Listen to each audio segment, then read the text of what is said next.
बिस्मिल्लाहिर्रहमानिर्रहीम अस्सलाम वालेकुम। आप देख रहे हैं पाकिस्तान टॉक। मैं ज़ीशान नूर हूँ। पाकिस्तान की माइशत की कश्ती एक भंवर में फंस चुकी है। यूँ महसूस होता है कि जैसे पाकिस्तान मसाइल की माजगा बन गया है।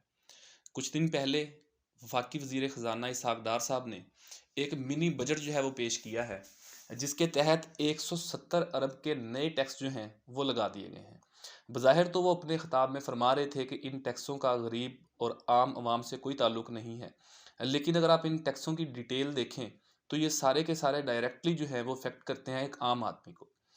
लेकिन नाज़रीन, इन टैक्सों में जो सबसे बड़ी ज़्यादती जो इस हुकूमत ने की है, वो ये की है कि इन्होंने सिगरेट के ऊपर 150% नए टैक्स जो हैं वो आयद कर दिए हैं। जिसके बाद इस मुल्क के तमाम नौजवान ये कहने पर मजबूर हो गए हैं कि क्या इस मुल्क के ऊपर सारे का सारा कर्जा नशियों ने चढ़ाया है। खैर, ये तो नाज़रीन ऑन लाइटर नोट जो है वो बात कर दी, मजाक के मूड में। सीरियस टॉपिक की तरफ आते हैं।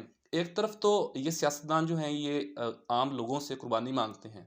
ये कहते हैं कि अपने पेट के ऊपर पत्थर बांध लें, 3 टाइम की बजाय 1 टाइम खाना खाएँ, 2 रोटी की जगह पे 1 रोटी खाएँ, चाय ना पिएँ, बाकी जो अपनी ज़िंदगी के तमाम अखराजात हैं, उन्हें कम करें।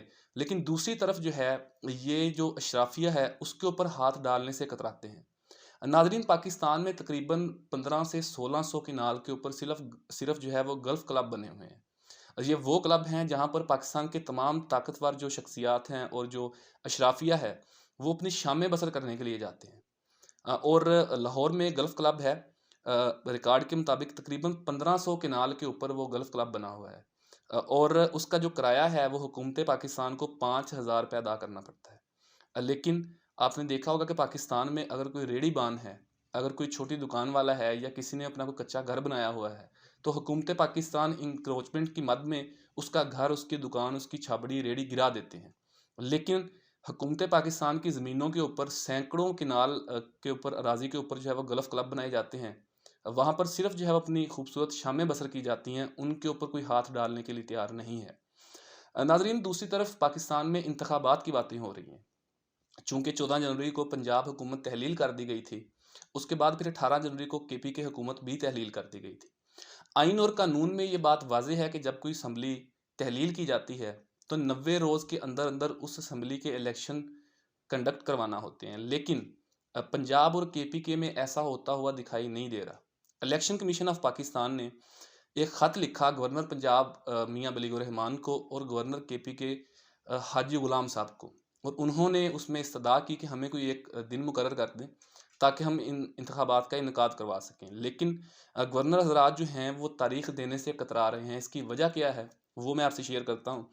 जो केपीके के गवर्नर हैं हाजी गुलाम साहब, वो नित नए बयानात और तावीलें पेश करते हुए दिखाई देते हैं। उन्होंने कुछ दिन पहले एक बड़ा जो है वो कंट्रोवर्शियल सा बयान दिया। उन्होंने कहा, जी मैं आइन और कानून के दायरे से बाहर जाकर जो पाकिस्तान के कानून नाफ़ज़ करने वाले इदारे हैं और जो पाकिस्तान की माइशत है, उस हवाले से मैं अदारों से बात करके फिर कोई तारीख़ का जो है वो ऐलान करूँगा। हालाँकि उन्हें इस बात का पता ही नहीं है कि शायद आइन में, कॉन्स्टिट्यूशन ऑफ पाकिस्तान में एक गवर्नर के जो हैं वो वाज़ेह इख्तियारात जो हैं वो लिखे हुए हैं। उनका काम सिर्फ़ और सिर्फ़ तारीख़ का तयन करना है।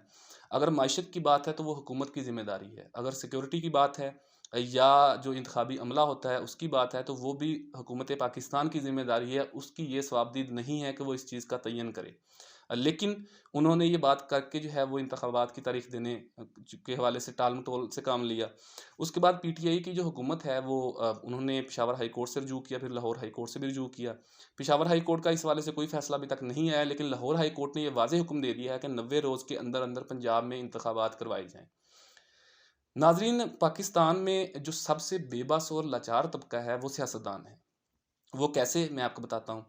सियासतदान जब अपने हलकों में वोट लेने की हैसियत से जाते हैं, तो लोगों से उन्हें बहुत नित नई बातें सुनने को मिलती हैं, और जो लोगों का राइट भी है, लोग उन्हें मुंतखब करके असम्बलियों में पहुँचाते हैं। जब वो जीतने के बाद असम्बलियों में आ जाते हैं, तो उनके पास इतनी भी ताकत नहीं होती कि वो कोई अपनी मर्ज़ी से फ़ैसला कर सकें या कोई कानून साज़ी कर सकें।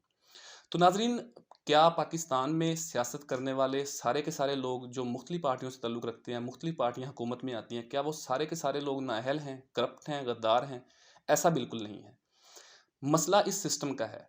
सिस्टम से मुराद मेरी ये नहीं कि पार्लिमानी निज़ाम की बजाय प्रेसिडेंशियल सिस्टम होना चाहिए, ऐसा बिल्कुल भी नहीं है, क्योंकि दुनिया में बहुत सारे ममालिक हैं कि जहाँ पर पार्लिमानी निज़ाम के तहत मुल्क तरक्की कर रहे हैं।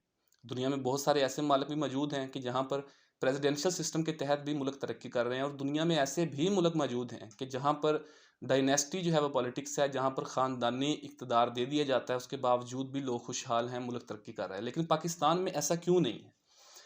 इस चीज़ का जो है वो तयन करना इंतहाई ज़रूरी है। पाकिस्तान में इस वक़्त पॉलिटिक्स में जितनी पोलराइज़ेशन हो चुकी है, बज़ाहिर तो ये दिखाई नहीं देता कि ये लोग मिल-जुल कर बैठेंगे, लेकिन इन्हें मिल-जुल कर बैठना चाहिए। उसकी वजह ये है कि पाकिस्तान के लोगों की उम्मीदें इन्हीं सियासतदानों से वाबस्ता हैं। जो भी 3-4 जो बड़ी पार्टीज़ हैं, उसके अलावा जो 2, 4, 5 कोलिशन में छोटी पार्टीज़ इनके साथ मौजूद होती हैं, यही 1000, 1200, 1500 लोग हैं कि जो पाकिस्तान के लोगों की उम्मीदें हैं। अपने तई जो लोग हैं वो मुख्तलिफ़ पार्टियों के जो हैं वो सपोर्टर्स हैं, मुख्तलिफ़ पार्टियों के लोगों को वो वोट करते हैं। लेकिन अगर आप घूम-घुमा के देखें तो लोगों की उम्मीदें इन्हीं सियासतदानों से वाबस्ता हैं, लेकिन आखिर ये सियासतदान क्यों डिलीवर नहीं कर पाते? ये वो सवालिया निशान है कि जिस पर इन्हें भी सोचना चाहिए। नाज़रीन, पाकिस्तान में कोई भी हुकूमत जो है वो अपनी टर्म पूरी नहीं कर पाती। कोई भी जमात आती है, वो डिलीवर नहीं कर पाती, वो मईशत को ठीक नहीं कर पाती, वो गुड गवर्नेंस नहीं दे पाती। अगर हम 2 दिहाइयों की बात कर लें, तो उसमें आप देख लें कि बहुत सारे जो है वो वज़ीर ख़ज़ाना भी आए। तकरीबन 3 हुकूमतों ने जो है वो 3 जमातों ने जो है वो हुकूमतें की। पहले एक डिक्टेटरशिप रही, उसके बाद फिर पाकिस्तान पीपल्स पार्टी की हुकूमत आई, फिर पाकिस्तान मुस्लिम लीग नवाज़ ने हुकूमत की, फिर पाकिस्तान तहरीक-ए-इंसाफ ने हुकूमत की, फिर अब उस जो है वो पीडीएम सरकार की हुकूमत है, जिसमें तमाम पार्टियाँ सिवाय पाकिस्तान तहरीक-ए-इंसाफ के उसमें मौजूद हैं, उस काबीना में मौजूद हैं। लेकिन फिर भी वो मिल-जुल कर वो फ़ैसले क्यों नहीं कर पाते कि पाकिस्तान की मईशत जो है वो ग्रो कर सके। उसके अलावा अगर हम बात करें वज़राए ख़ज़ाना की, तो वही 5-6 लोग हैं जिन्होंने पिछले 20 साल में मुख्तलिफ़ हुकूमतों में वज़ारत ख़ज़ाना का कलमदान सँभाला, उसके बाद उन्होंने कोशिश की। अब मैं एक सहाफ़त के स्टूडेंट होने की हैसियत से मैं इस चीज़ पे बिल्कुल यकीन करने को तैयार नहीं हूँ कि ये लोग अपने तईं कोशिश नहीं करते होंगे। कोई भी सियासतदान या कोई भी पार्टी ऐसी नहीं है कि जो ये सोचती होगी कि हम डिलीवर ना करें। हर बंदे की ये कोशिश होती है कि यार मैं अच्छे से अच्छा डिलीवर करूँ, मैं पाकिस्तान की मईशत को जो है वो सहारा दे सकूँ, उसके बाद मैं जब 5 साल पूरे करूँ तो मैं अपने लोगों में वोट माँगने के लिए मुझे आसानी हो। तो अगर वो कोशिश भी करते हैं, उसके बावजूद भी कोई हल नहीं निकल पाता, तो आखिर एक दफ़ा इस सिस्टम को थोड़ा-सा चेंज करके देख लें। पहले सारे लोगों को मिल-जुल कर बैठकर इस चीज़ का तयन करना चाहिए, इस चीज़ को आइडेंटिफ़ाई करना चाहिए कि वो कौन से मसाइल हैं, वो कौन से ताकतवर अनासर हैं कि जो मुल्क को, पाकिस्तान को इस भंवर में फँसाए रखने देना चाहते हैं कि पाकिस्तान इसी गर्दान में फँसा रहे। 2 कदम आगे चला जाए, 2 कदम पीछे आ जाए, 4 कदम आगे जाए, 5 कदम पीछे आ जाए, मुल्क यहीं पे रहे। वो कौन से ऐसे ताकतवर अनासर हैं? उनका जो कला-कमा है वो भी ये सियासतदान ही करेंगे। ये सियासतदानों को ही करना है। और हमें एज़ नेशन पाकिस्तानी कौम को ये चाहिए कि हमें अपने सियासतदानों की इज़्ज़त करनी चाहिए। वो जो किसी भी पार्टी का कोई भी सपोर्टर हो, किसी भी पार्टी से ताल्लुक़ रखने वाले जो तबक़ात हैं, उन्हें सियासतदानों की इज़्ज़त करनी चाहिए, और सियासतदानों को भी चाहिए कि उन्हें कहीं और नज़रें जमाने की बजाय अपनी कौम की तरफ देखना चाहिए। उन्हें उन लोगों की तरफ देखना चाहिए जो वोट देकर उन्हें मुंतखब करते हैं और इन ऐवानों तक पहुँचाते हैं। वो कहीं और देखने की बजाय अगर अपने लोगों की तरफ देखेंगे, तो वो सही फ़ैसले कर पाएँगे। उन्हें एक स्ट्रेंथ मिलेगी, उन्हें एक ताकत मिलेगी, लोग उन्हें बैक करेंगे, लोग उनकी इज़्ज़त करेंगे। जब तक पाकिस्तान के तमाम सियासतदान जो हैं वो एक पेज पर बैठकर, इकट्ठे बैठकर बाहमी मशावरत से उस चीज़ का तयन नहीं करेंगे कि पाकिस्तान के मसाइल की आखिर असल वजह है क्या, तब तक पाकिस्तान के मसाइल का हल नहीं हो सकता। पाकिस्तान में पहले भी हुकूमतें आईं, अब भी हुकूमतें बनेगी, टाइम गुज़र जाएगा, लोग इसी तरह पिसते रहेंगे, ये सियासतदान भी इसी तरह जेलों में जाएँगे, फिर बाहर आएँगे, फिर जो है वो लोगों के पास जाएँगे, फिर वापस आएँगे। ये मामला चलते रहे हैं, आगे भी चलते रहेंगे। सो मेरी एक सहाफ़त के स्टूडेंट होने की हैसियत से ये गुज़ारिश है इन सियासतदानों से कि ये मिल बैठकर इन मसाइल का तदारक करें, इनका तयन करें, इनका हल करें, उसके बाद इस मुल्क को एक डायरेक्शन में लेके जाएँ। अगर इस हवाले से ये तो वो मेरी जो है वो नाक़िस राय थी जो मैं आप तक आपके सामने रख रहा हूँ। आपके पास अगर इस हवाले से कोई क्वेश्चन है तो आप लाज़मी कमेंट सेक्शन में अपनी राय का इज़हार कीजिएगा। अपने मेज़बान ज़ीशान नूर को इजाज़त दीजिए। अल्लाह हाफ़िज़।